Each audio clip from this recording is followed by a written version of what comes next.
বাঙালি জীবনের সঙ্গে ওতপ্রোতভাবে জড়িয়ে রয়েছে পুরী ও জগন্নাথ দেবের মন্দিরে পুজো দেওয়া। আজ তাই এক বিশেষ কাহিনী বলবো আপনাদের। পুরীর জগন্নাথ দেবের মন্দিরে প্রথমে ভোগ নিবেদন করা হয় দেবী বিমলাকে। কথিত আছে, দেবী বিমলাকে ভোগ নিবেদন করলে তবেই জগন্নাথ দেব সেই ভোগ গ্রহণ করেন। কিন্তু কে এই দেবী বিমলা? পুরাণের কিছু মত অনুযায়ী তিনি দেবী লক্ষ্মীর অংশ, অন্য আরেক মত অনুযায়ী তিনি দেবী সতীর অংশ। পৌরাণিক এক কাহিনী অনুসারে মা লক্ষ্মী নিজেই বিষ্ণুর ভোগ প্রস্তুত করতেন। নারদ মুনি এই ভোগ পাওয়ার জন্য অনেক চেষ্টা করেছিলেন। অবশেষে একবার লক্ষ্মীর বর পেয়ে তিনি মহাভোগের স্বাদ গ্রহণের সুযোগ পেলেন, কিন্তু দেবী এই বিষয়টি গোপন রাখতে বলেছিলেন। এদিকে নারদ প্রসাদ নিয়ে চলে গেলেন কৈলাসে। সেখানে তখন মহাদেব, যমরাজ, ইন্দ্রসহ সব দেবতা বৈঠকে উপস্থিত।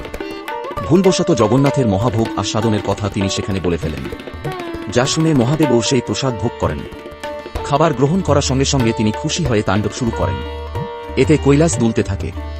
দেবী পার্বতী এই সময় শিবকে খুশি হওয়ার কারণ জিজ্ঞেস করেন। তারপর তিনিও মহাপ্রসাদ খাওয়ার ইচ্ছা প্রকাশ করেন, কিন্তু প্রসাদ তখন শেষ। পার্বতী তখন রেগে গিয়ে বললেন, আপনি একাই প্রসাদ খেয়েছেন, এখন এই প্রসাদের স্বাদ সেই জগন্নাথ ধামে তার ভাইয়ের বাড়িতে যান। সেখানে পৌঁছে বলেন, ভাই, আমি এতদিন পর আমার মায়ের বাড়ি এসেছি, আমাকে কিছু খাওয়াবেন না? ভগবান জগন্নাথ পুরো ব্যাপারটা বুঝতে পারেন। দেবী পার্বতী তাকে জিজ্ঞেস করেন, কেন তিনি মহাভোগকে নিজের মধ্যে সীমাবদ্ধ করে রেখেছেন। জগন্নাথ রূপী বিষ্ণু তখন বলেন, লক্ষ্মীর খাবারের স্বাদ গ্রহণ করলে সকলেই কর্মের বন্ধন থেকে মুক্ত হয়ে যাবে, এতে পাপ পুণ্যের ভারসাম্য বিঘ্নিত হবে। তাই তিনি এই মহাপ্রসাদকে সীমাবদ্ধ করে রেখেছিলেন। কিন্তু এখন থেকে সারা বিশ্ব এর স্বাদ পাবে। এখন থেকে মহাভোগ প্রস্তুত করে প্রথমে দেবী বিমলাকে নিবেদন করতে হবে, তবেই জগন্নাথ রূপী বিষ্ণু তা গ্রহণ করবেন।